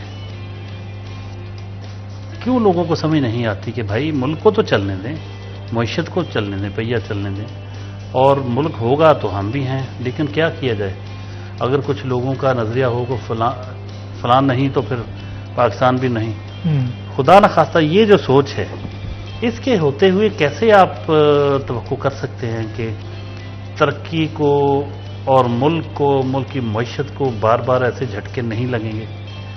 सोच बदलने की ज़रूरत है। देखिए, अगर एक जमात के कारकुन बैरून मुल्क वो पाकिस्तान का पासपोर्ट फाड़ देते हैं कि हमें पाकिस्तान की ज़रूरत नहीं है, सारी कमज़ोरी हमारी रियासत की है। सख्त डिसीजन लेने चाहिए, आखिर एक हद होती है किसी भी काम। तो ये एक लिमिट होती है ना कि आप पॉलिटिक्स करें, एहतजाज करें, आपका राइट है। ये कहाँ लिखा है कि जब भी कभी कोई फॉरेन डेलीगेट्स आए हों, फॉरेन को मुआहदे होने लगे सेंसिटिव मौकों पर, जब कोई ऐसा मौका, कोई ऐसे मुंह उठा के आप दौड़ जाते हैं और फिर कहते हैं यहाँ यूं फलां को लेके जाएंगे, वापस नहीं आएंगे। वो एक सजाए याफ्ता कैदी है। फिर आप भी उसके हामी हो सकते हैं, कोई और भी हो सकता है, उससे हमदर्दी भी हो सकती है लोगों को। लेकिन एक इस मुल्क का एक कानून है, एक प्रोसेस है, एक ड्यू प्रोसेस के तहत सजा हुई, एक ड्यू प्रोसेस के तहत ही वो सजा खत्म हो सकती है। एग्जैक्टली। ऐसे कैसे हो सकता है आप जाएं जेल के दरवाजे तोड़ें, उठा के जी हम लेने आए हैं, लेके जा रहे हैं, ये मजाक है। पहले भी गए हैं, मियाँ साहब बैठे हैं, इनके कायदीन भी गए हैं। तो आप भी कोई ऐसा ड्रामा कर लें कि मैं मर चला हूं, मुझे कुछ होने लगा है तो आपके लिए कुछ किया जा सकता है। आपको भी आपके प्लेटलेट्स कम हो जाए, आपको कुछ हो जाए तो चले रियासत को फिर आए कि यार ये कहीं कुछ हो ही ना जाए, तो आपके लिए भी सब कुछ हो सकता है। लेकिन ऐसा नहीं हो सकता कि जेलों के दरवाजे तोड़ के आप ले जाएं, ये कैसे हो सकता है? तो ये सोच ही गलत थी जी। हम उसको लिए बगैर नहीं आएंगे, कैसे नहीं आएंगे भैया? कोई चीज मियां साहब कानून से बाहर तो नहीं ना हो सकती। कानून है और कानून के तहत ही एक शख्स जो है वो हवालात के अंदर है, और आप सड़कों के ऊपर आके एहतजाज करेंगे हमें उसको हवाला से बाहर निकालना। और इस सेंसिटिव मौके पर, उस सेंसिटिव जगह के ऊपर, उस जोन के अंदर के जहां पर इतना खतरा है और फिर मईशत को नुकसान पहुंचना। हम दीगर ममालिक के अंदर देखते हैं मईशत, इकोनॉमी, एक्सपोर्ट जो है वो एसओएस बेसिस के ऊपर चलती है, फास्ट ट्रैक के ऊपर चलती है। मार्शल लॉ भी लग जाए खुदा का खास्ता तो उस मुल्क के अंदर एक्सपोर्ट के कंटेनर्स नहीं रुकते। हमारे सबसे जो इजी टारगेट है वो एक्सपोर्ट होती है। देखें, ये मुल्क की बदकिस्मती है कि मुल्क के अंदर इस तरह की सियासत शुरू हो चुकी है कि जो मुल्क दुश्मनी के मुतरादिफ है। आप देखें कि जिस तरह डोगर साहब अभी कह रहे थे कि ये उस टाइम पर क्यों निकलते हैं जब किसी फॉरेन डेलीगेशन ने इन्वेस्टमेंट के लिए पाकिस्तान आना होता है, तो इनकी नीयत जो है वो साफ इनके इरादों से ये जाहिर होता है, इनके जो हरकतें हैं उनसे जाहिर होता है कि ये जो लोग पाकिस्तान से बाहर से इन्वेस्टर आते हैं, अब देखें 110 के करीब टोटल लोग आए हैं, 70 के करीब जो इन्वेस्टर थे बेलारूस के, उनका डेलीगेशन आया, उसमें मिनिस्टर शामिल थे, उसमें उनकी इंडस्ट्री के लोग शामिल थे, उसमें एग्रीकल्चर की रिफॉर्म्स के लिए लोग शामिल थे, उसमें एग्रीकल्चर पार्ट्स देने के लिए लोग जो डेलीगेशन में शामिल थे। तो वो लोग जो थे, वो जो आए हैं, वो सिर्फ और सिर्फ पाकिस्तान की कौम से मोहब्बत का रिश्ता बनाने आए थे, अपनी तजारत को फ़रोग देने के लिए आए थे। लेकिन बदकिस्मती है पाकिस्तानी अवाम की कि जिस पर इस तरह के लोग जो हैं वो मसल्लत किए जाते हैं कि जो पाकिस्तान से आगे अपनी ज़ात को रखते हैं। ये बड़ी खतरनाक बात बन चुकी है। मैं अभी डोगर साहब की बात सुन रहा था कि हमें बीइंग ए पाकिस्तानी सबसे पहले पाकिस्तान हमें होना चाहिए, हमें बातों की हद तक नहीं, अमली तौर पर पाकिस्तान को तरक्की देने के लिए, पाकिस्तान की आवाम को खुशहाल करने के लिए इक़दामात करने चाहिए। और जो बंदा या जो हुकूमत या जो शख्स भी पाकिस्तान की तरक्की की बात करेगा, मैं तो उसको सलूट पेश करूंगा। देखें, खान साहब के पास पौने 4 साल की हुकूमत थी। पौने 4 साल अगर मैं इनकी कारकर्दगी पर नज़र डालूं तो इनकी कारकर्दगी ये थी, मैं बीइंग ए पंजाब असम्बली का मेंबर वहाँ पर बैठकर असम्बली में भी ऑब्जर्व करता रहा। फाइनेंस कमेटी का मैं 5 साल मेंबर रहा हूँ। अच्छा। जिस तरह लोन धड़ाधड़ लिए गए, जिस तरह लोन लेकर लोगों को रबेटें दी गईं, अपने जो चहेते फैक्ट्री ओनर्स थे उनको अरबों रुपए की सब्सिडी दी गई। मुझे ये बताएं, पौने 4 साल क्या इंडस्ट्री के लोगों ने, गरीब लोगों का खून नहीं चूसा सब्सिडी की सूरत में? मुझे ये बताएं, कौन सा ऐसा मुल्क है जो बाहर से सब कर्जा लेता है और अपने मुल्क में सिर्फ अशराफिया को खुश करने के लिए जी ऐसी पॉलिसीज बनाता है कि जी ये हम जो है 17% जीएसटी छोड़ रहे हैं। चेयरमैन एफबीआर जो शब्बर जैदी साहब थे, आपको पता होगा कि जिस तरह उन्होंने लूट मार मचाई थी एफबीआर के अंदर, लोगों को अरबों रुपए पैसे जो थे, अरबों के जो रिफंड थे लोगों को जो नहीं बनते थे उनके, वो तक उन्होंने कमीशनें लेकर वापस किए। लेकिन इस मुल्क की बदकिस्मती है कि आज भी जो लोग, मुझे समझ नहीं आती कि ये जो 25-30 हज़ार या 20 हज़ार या 40 हज़ार बंदा जो पूरे मुल्क से ये इकट्ठा करते हैं, अब देखें 25-26 करोड़ का मुल्क है, उसमें से 20 हज़ार या 15 हज़ार या 25 हज़ार बंदा, मुझे ये बताएं कि क्या वो अपनी राय को 26 करोड़ पे मुसल्लत कर सकता है? कभी भी नहीं कर सकता। और ये खासतौर पर जो वजारतें बांटी गई थी ना, जिन्होंने हर वजारत किस हद तक डिस्टर्ब और किस हद तक वो डिस्ट्रॉय हुई है जस्ट बिकॉज के उनमें नॉन प्रोफेशनल लोग बिठाए गए। तो इस पर मैं गुफ्तगू करूंगा, लेकिन छोटी सी ब्रेक लेते हैं। ब्रेक के बाद जब दोबारा हाजिर होंगे इसी गुफ्तगू के सिलसिले को आगे बढ़ाएंगे। कहीं मत जाएगा, हमारे साथ रहेगा।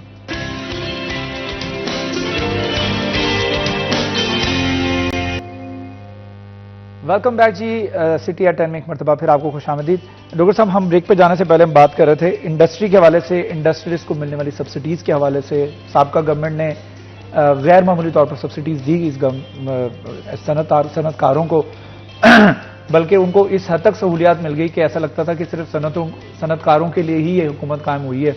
उसकी वजह कुछ ऐसी भी थी कि कुछ वजारतें खास तौर पर जो कॉमर्स से रिलेटेड, इंडस्ट्री से रिलेटेड जो थी, उसमें खुद भी वो बिजनेसमैन मौजूद थे, तो अपने आप को फैसिलिटेट बहुत ज़्यादा कर रहे थे। बेसिकली वो सनतकारों को फैसिलिटेट नहीं कर रहे थे। तो जिसकी वजह से सनतकारों के अंदर अब ये पाया जाता है एलिमेंट कि जी साबका गवर्नमेंट ने तो हमें बड़ी सब्सिडीज दी थी, ये गवर्नमेंट हमें कोई सब्सिडीज नहीं देती। तो what's your take on that? अभी चंद रोज पहले शिराज, मैंने आपके प्रोग्राम में कहा था कि एक किसी बिजनेसमैनों की एक मीटिंग का अहवाल सुनाया था कि वो कह के लगा रहे थे, मैं बीच में एलियन था तो वो कह रहे थे जी कि मतलब नवी गवर्नमेंट में बस जो खिंच सकते खिंच लो, एंजॉय कर, देवर एंजॉयिंग कि मतलब उनके लिए किस तरह गवर्नमेंट से मैक्सिमम लेना है, ये उनका एजेंडा रोके लेना। वो जिसकी बात आप कर रहे हैं कि ये गुज़श्ता दौरे हुकूमत में था। हमारे एक दोस्त हैं पॉलिटिकल, वो बता रहे हैं, मुस्लिम लीग नून के ही हैं, वो कहते हैं ये सिलसिला अब भी जारी है ब्लैकमेल करने का। यानी उस वक्त धड़ल्ले से ये जारी था, अब गवर्नमेंट को ब्लैकमेल किया जा रहा है उसका हवाला दे दे के कि देखें जी पहले तो हमारे साथ ऐसे होता था, ऐसे होता, टैक्स भी रायतें थी, सब्सिडी दी जा रही थी, तो अब तो हमारा बिजनेस नहीं चल रहा, हम क्या करें? अच्छा, सबसे वो ज्यादा जो ले रहे हैं उनसे। मेरा जो इंटरेक्शन हुआ ना सनतकारों के साथ, वही सर ये स्टैंस बनाते हैं कि साबका गवर्नमेंट ने टाइम बड़ा देती थी हमें, हम उनसे मुलाकातें करते थे इस्लामाबाद जाके, इस गवर्नमेंट के पास तो हमें देने के लिए वक्त नहीं होता।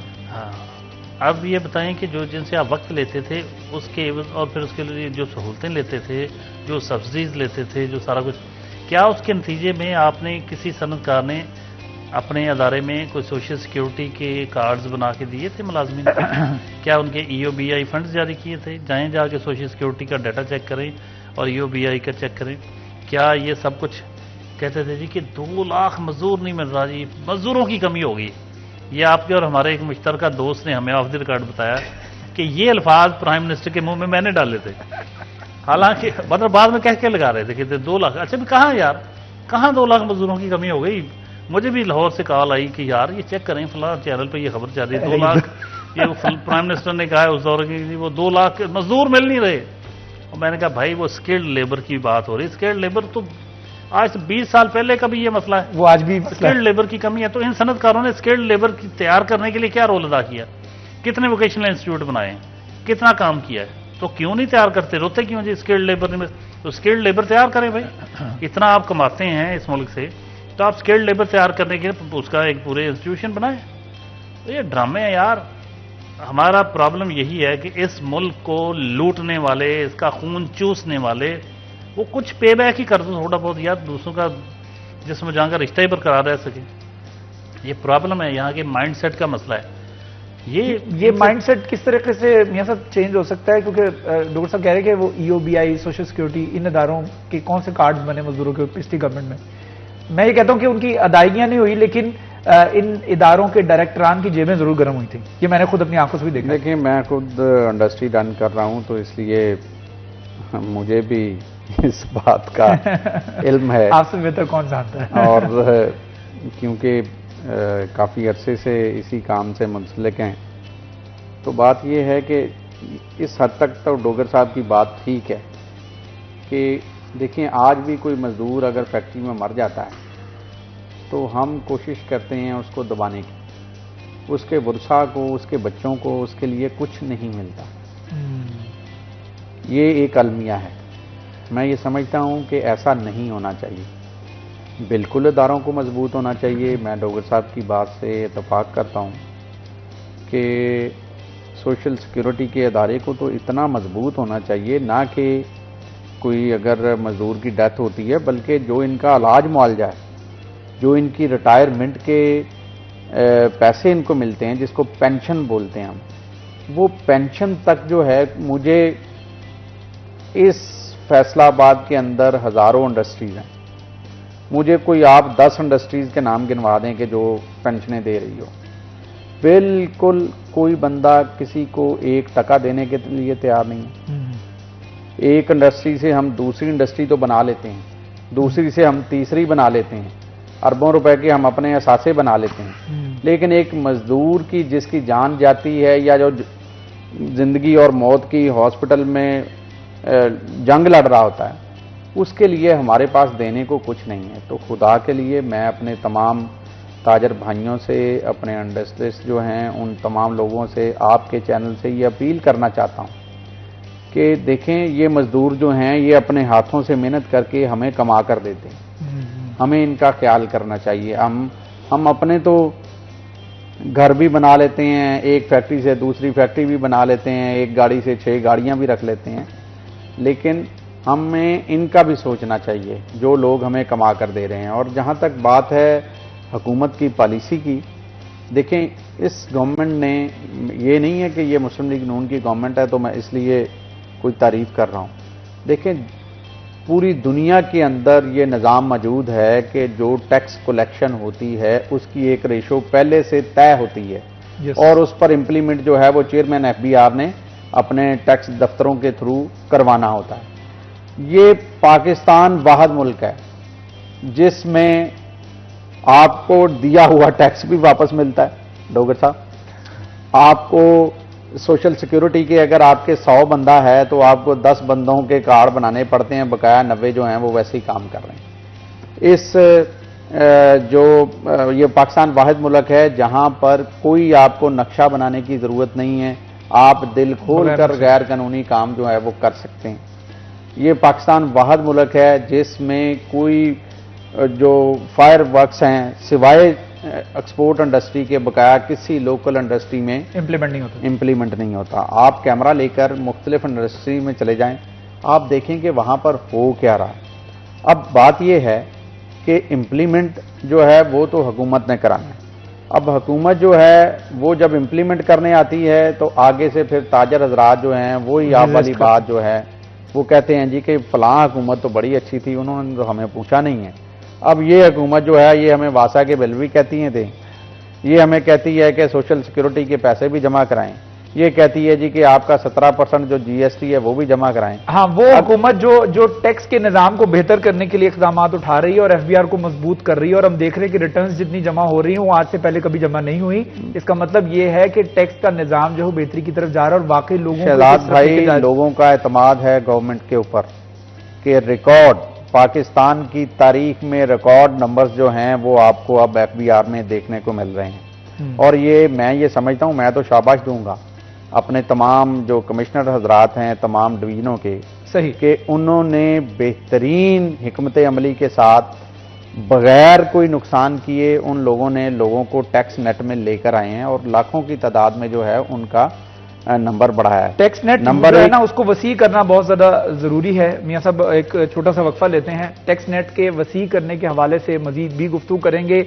एक छोटा सा वक्फा, वक्फे के बाद दोबारा हाजिर होंगे, कहीं मत जाइएगा, हमारे साथ रहेगा।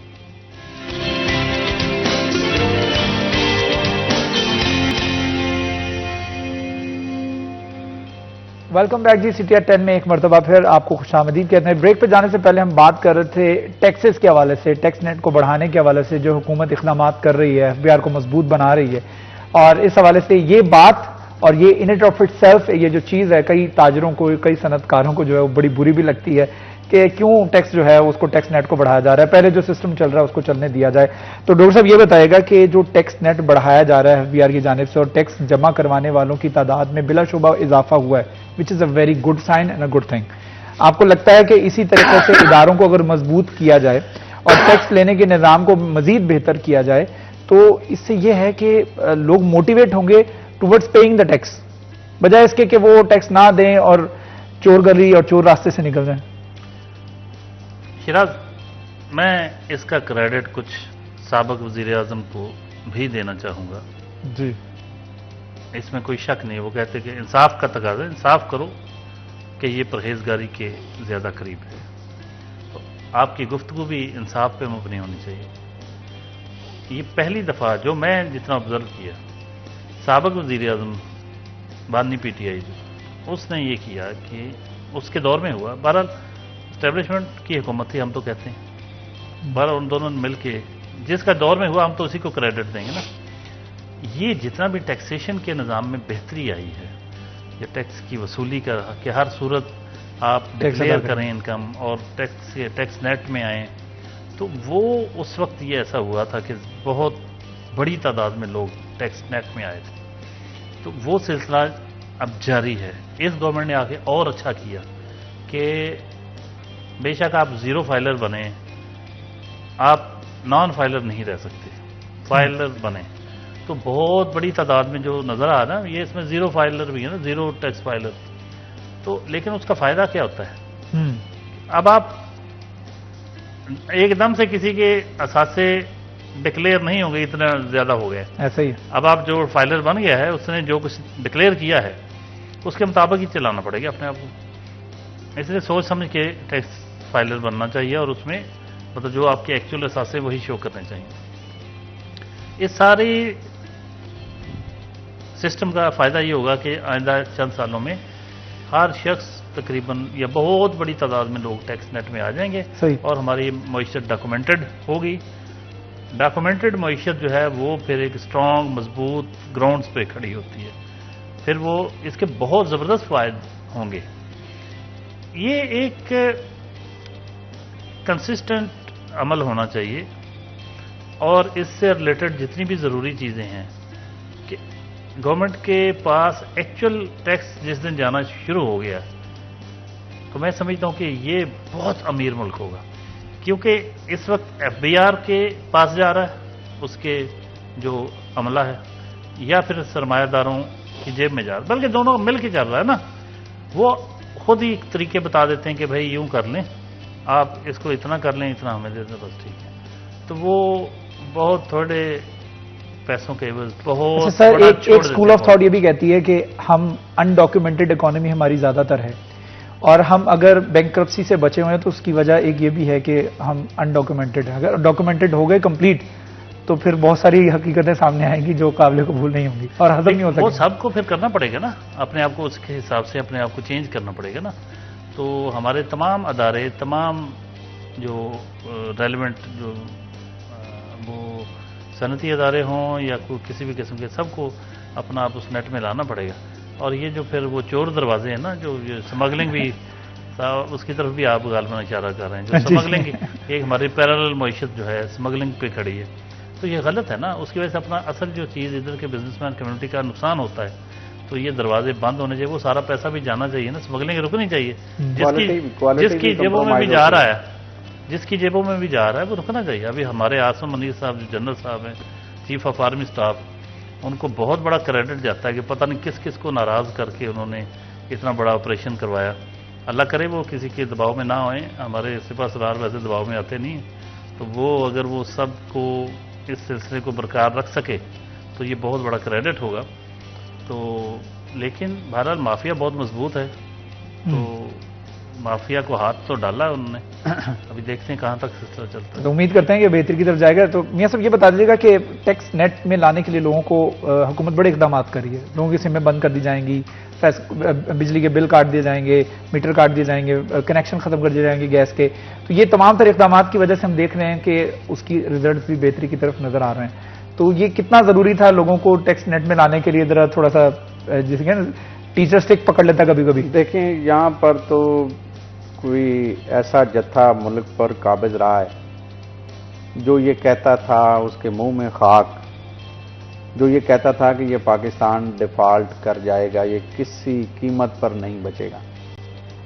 मैं उस सियासी जमात की बात करता हूं जो सियासत के नाम पर सियासी दहशतगर्दी करती है। अभी आप देखें कि इस्लामाबाद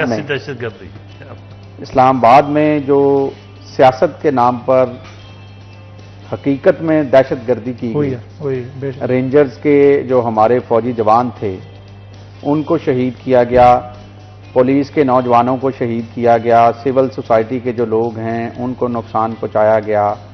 उसके साथ साथ जो हुकूमती अमलाक थीं, जो लोगों के सवारियां थीं, वैगनें थीं, उनको आप देखें कि किस तरह आग लगाकर उनको जलाया गया, लोगों का वक्त बर्बाद किया गया, लोगों को मुआशी तौर पर अरबों रुपए, आप तो कह रहे हैं कि 144 अरब per day.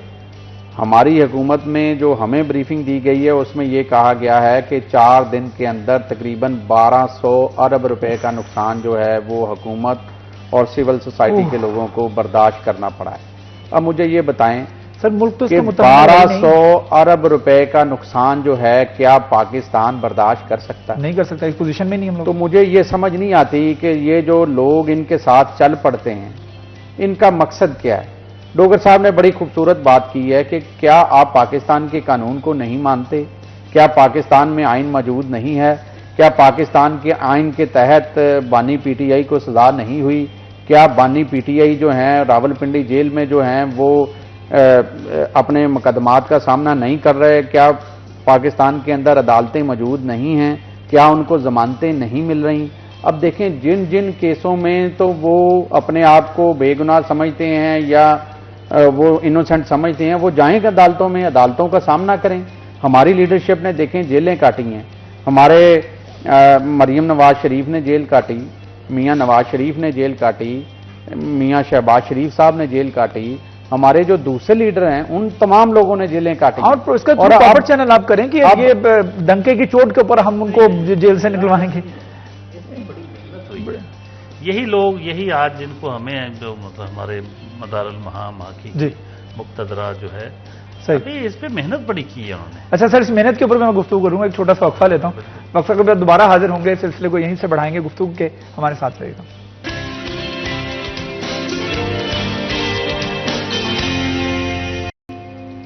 Welcome back ji, city at 10 में एक मरतबा फिर आपको खुशामदीद कहते हैं। हमारे साथ जफर डोगर साहब मौजूद हैं, उनके साथ मियां ताहिर जुमैर साहब तशरीफ रखते हैं। हम गुफ्तगू कर रहे हैं पाकिस्तान की मईशत के हवाले से, उसको दरपेश मसाइल के हवाले से। अब चूंकि आखिरी ब्रेक का चलते हैं हम मसाइल के हल की तरफ और कुछ अच्छी खबरें भी आपको देने की कोशिश करते हैं। तो मियां साहब, हमने सुना है कि हम तो फैसलाबाद की बात करेंगे क्योंकि हम फैसलाबाद से बिलोंग करते हैं, हमारा सिटी 41 है, we are representing the Faisalabad. तो हम फैसलाबाद के हवाले से बात करें तो हम बसेस चलने जा रही हैं, उनके रूट्स भी डिसाइड हो रहे हैं। हम देख रहे हैं ये गवर्नमेंट जो है बड़ी नज़र रख रही है कि किस तरीके से बसेस के साथ साथ वासा के रिलेटेड प्रॉब्लम्स जो हैं उनको हल किया जाए। FWMC के मसाइल जो हम देख रहे हैं वो भी हल होते हुए नजर आ रहे हैं। आपको सड़कों के ऊपर सफाई सुथराई का निज़ाम नजर आ रहा है। सुथरा पंजाब के हर जगह आपको बॉक्सेस पड़े नजर आते हैं जहाँ पे आप कचरा जो है डंप कर सकते हैं। तो ये चीज़ें कुछ बेहतर होती नजर आ रही हैं। IT यूनिवर्सिटी बनने जा रही है। तो ये खबरें कब तक हम, चूंकि आप मुस्लिम लीग नून को रिप्रेजेंट कर रहे हैं, फैसलाबाद के शहरियों को अच्छी खबरें भी दे दें कि हम ये कब तक एक्सपेक्ट कर सकते हैं कि बसेस जो हैं सड़कों के ऊपर आ जाएंगे? देखिए, पाकिस्तान मुस्लिम लीग नून की हुकूमत वाहिद हुकूमत है जो कहती है वो करके दिखाती है। मरियम नवाज शरीफ साहिबा जब फैसलाबाद आई, उन्होंने आकर ऐलान किया कि आप रूट डिसाइड कर दें, तो बसेज आकर खड़ी हैं और अल्लाह के फजल से फैसलाबाद के नाम पर खड़ी हैं, बसेज पहुंच चुकी हैं। लिहाजा आज 2 बजे हमारी जो है वो मीटिंग है वासा के कमेटी रूम में। अभी 2 बजे हम रूट डिसाइड करके उठेंगे। तमाम पार्लियामेंटेरियंस को, तमाम जो हमारे ताजर हजरात हैं उनको, तमाम जो हमारे सिविल सोसाइटी के लोग हैं उनको, उनके नुमाइंदों को बुलाया गया है। वहाँ पर बैठकर एक रूट जो है वो तय कर लिया जाएगा और इंशाल्लाह आने वाले दिनों में आप देखेंगे कि कुछ दिनों में काम स्टार्ट होगा और इंशाल्लाह जल्द अज जल्द इसको पाया तकमील तक पहुंचाया जाएगा। और दूसरा, फैसलाबाद की तारीख में सबसे बड़ा वासा के लिए जो पैकेज है वो मरियम नवाज शरीफ ने फैसलाबाद के शहरियों के लिए दिया है, जिसकी लागत जो है वो तकरीबन 16 अरब रुपया बनती है। और गालिबन ये अप्रूव भी हो चुका है? अप्रूव हो चुका है, पैसे फिनांस डिपार्टमेंट को जारी हो चुके हैं। अब जो टेंडरिंग के प्रोसेस में जो काम चल रहा है, और मैं गुजारिश करूंगा अपने तमाम पार्लियामेंटेरियन से, तमाम जो हमारे अफसरान हैं उनसे, कि खुदा के लिए NOC को यकीनी बनाएं, क्योंकि ये अरबों रुपए जो हैं ये अगर फैसलाबाद को मिले हैं तो ये अरबों रुपए ज़ाया नहीं होने चाहिए। अब होता क्या है फैसलाबाद के अंदर कि 1 साल पाइप डाला जाता है, 2 महीने के बाद दूसरा डिपार्टमेंट आता है उस पाइप को तोड़ने के लिए जनाब खड़ा होता है, और वहाँ पर कभी कहता है वो सड़क बनेगी, कभी वो कहता है कि जी यहाँ से गैस का पाइप गुजरेगा। तो मैं ये आज मीटिंग के अंदर भी बात उठाऊंगा, इदारों को आपस में लाए जाएं। बिल्कुल तमाम अदारों के जो NOCs हैं वो जारी होने चाहिए और सबकी मशावरत के साथ जो है, क्योंकि ये बड़ी पाइपलाइनें हैं, बड़ा प्रोजेक्ट है, मेगा प्रोजेक्ट है फैसलाबाद के शहरियों के लिए, ये आने वाले 40 सालों के लिए। तो इंशाल्लाह ये 40 सालों का जो प्रोग्राम होगा इस पर हम खुसूसी तवज्जो देंगे और ये पैसे हम इंशाल्लाह यूटिलाइज कराएंगे और अपने हल्के के लोगों को, अपने शहर के लोगों को रिलीफ देंगे। इस पर हम मरियम नवाज शरीफ का शुक्रिया अदा करते हैं। और उसके बाद जो फैसलाबाद के लिए उन्होंने दिया है वो उन्होंने दिया है रोड नेटवर्क का जो पैसा रहता था, बाईपास के कुछ पैसे बकाया रहते थे वो सारे जारी कर दिए हैं, उस पर भी हम उनका शुक्रिया अदा करते हैं। IT यूनिवर्सिटी जो फैसलाबाद की बेसिक नीड थी, हम चाहते थे कि पुरानी सब्जी मंडी जहां पर नवाज शरीफ पार्क बनाया गया है वहां पर यूनिवर्सिटी बनाई जाए, लेकिन वो जगह की कमी होने की वजह से जब हायर एजुकेशन वाले, IT वाले और पंजाब हायर एजुकेशन वाले जब आए, उन्होंने कहा कि जी ये जगह कम है, लिहाजा आप हमें नई जगह जो है वो अलाट कर दें।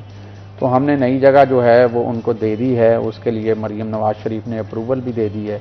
मैं उस पर भी वज़ीर आला पंजाब का शुक्रिया अदा करता हूँ। और इंशाल्लाह सर ये मुझे बता दीजिएगा, मियां साहब जिस तरह बता रहे हैं कि IT यूनिवर्सिटी एजुकेशन के ऊपर फोकस करने के वाले से मंशूर में भी पाकिस्तान मुस्लिम लीग नून के शामिल था कि जब भी मरियम नवाज यहाँ पर आई उन्होंने हमेशा एजुकेशन के ऊपर जरूर फोकस किया कि आप में से कितने लोग पढ़े लिखे हैं, अच्छा आपको यूनिवर्सिटी चाहिए, हम आपको यूनिवर्सिटी देंगे। तो मेरे ख्याल में अगर IT यूनिवर्सिटी बन जाती है तो ये पाकिस्तान मुस्लिम लीग नून का एक बड़ा वादा था जो कि पूरा होगा। आज के दौर की ज़रूरत है। देखें, ठीक है आप टेक्सटाइल एक्सपोर्ट करते हैं, टेक्सटाइल मेडअप्स, लेकिन कितना कमा लेते हैं उससे? आपका हमसाया मुल्क देखें, वो IT से कितना कमा रहा है, शायद हमारी मजमूई एक्सपोर्ट से भी ज़्यादा, 200 अरब। तो भाई उस तरफ आना पड़ेगा, और ये थोड़ी जगह घेरती है, ज़्यादा आपको मुनाफा देती है। टेक्सटाइल बहुत अच्छी होगी माशाल्लाह, सनत हमारे देते कुछ नहीं है, सारा माहौल ही ख़राब करते हैं और उसके वजह खुद ही सूरतें लेते रहते हैं। मियां साहब आपकी बात नहीं हो रही तो मियां साहब का बिजनेस और तरह का है, तो वो इस तरफ आना चाहिए। IT आज के दौर का इशू है, मुस्तकबिल का इशू है।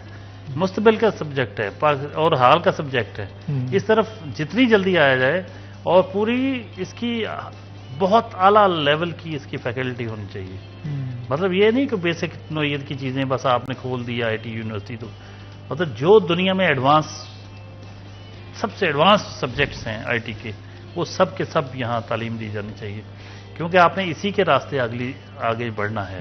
यही सबसे इस वक्त तरक्की का रास्ता है। और ये मरियम नवाज साहबा का ये बहुत ज़बरदस्त इनिशिएटिव है। बेसिकली तो शहबाज शरीफ साहब ने अनाउंस की थी, लेकिन चलें उनकी भतीजी के हाथों हो रहा है, तो बहरहाल मुस्लिम लीग नून का ही ये क्रेडिट उन्हीं को जाएगा कि आईटी यूनिवर्सिटी और फिर उस लेवल का वहाँ एजुकेशन होनी चाहिए कि जिस पे चलते हुए जिसको हासिल करके हमारे नौजवान दुनिया को compete कर सकें, दुनिया में अपनी जगह बना सकें। ये क्यों नहीं हो सकता? बाकी भी तो दुनिया कर रही है ना। एक मुल्क है वो घड़ियाँ बेच के उसकी पूरी मुझसे घड़ियों पे है, और एक हमसाया मुल्क वो हमारी सारी एक्सपोर्ट से कई गुना ज़्यादा सिर्फ आईटी से कमा रहा है। तो हम भाई कई ममालिक तो सिर्फ अपनी सियाहत से इतना कमा लेते हैं। हमारे नौजवान बाहर जाके इतना कुछ कर रहे हैं, तो जब उनको यहाँ अच्छे मौके मिलेंगे, अच्छी तालीम मिलेगी, तो वो और ज़्यादा दुनिया को टफ टाइम देंगे, आगे बढ़ेंगे, मुकाबले में आएंगे और पाकिस्तान के लिए ज़र मुबादला भी कमाएंगे। और यहाँ भी वो नई से नई चीज़ें वो प्रोग्रामिंग करेंगे, बहुत से सॉफ्टवेयर इंजीनियर्स बनेंगे, आईटी से रिलेटेड जितने भी शोबे उनमें आगे बढ़ेंगे और मुल्क भी तरक्की करेगा। बहुत ज़बरदस्त, बिल्कुल मुल्क भी तरक्की करेगा और बहुत ज़रूरी है, क्योंकि 7 लाख लोग जो हैं वो इससे पहले मुल्क को खुदा हाफिज कह चुके हैं, और उनमें वो ब्रेन्स हैं, वो ब्रेन ड्रेन जो हुआ है उसमें वो लोग हैं जो डॉक्टर्स बनने थे, जो इंजीनियर्स बनने थे, जिन्होंने आगे चलकर मुल्क की माशी भागदौड़ को संभालना था, लेकिन अब वो मुल्क को खुदा हाफिज कह चुके। ये एक अलमिया है। अगर आईटी यूनिवर्सिटी बनती है और वो तमाम जदीद तकाजे पूरे करती है, तो फिर बिलाशुबा हमें पता है कि हमारा फ्यूचर जो है वो बड़ा आईटी में जो ब्राइट होगा। और ख़ास तौर पर अगर बात करें नौजवान नस्ल के वाले से, उनको रोज़गार के मौके मिलेंगे। जफर डोगर साहब का बहुत शुक्रिया सर, आपने हमें टाइम दिया। मियां ताज जमील साहब का बहुत शुक्रिया, आपने भी हमें टाइम दिया, अपने मसरूफियत में से वक्त निकाल। मेरा साहब बहुत शुक्रिया। अपने होस्ट शराज भट्ट को भी इजाज़त दीजिए। अपना, अपने अहले खाना का, अपने रिश्तेदारों का, अपने दोस्तों का ढेर सारा ख्याल रखिए और ख़ास और अपना बहुत सारा ख्याल रखिए। Stay blessed. अल्लाह हाफ़िज़।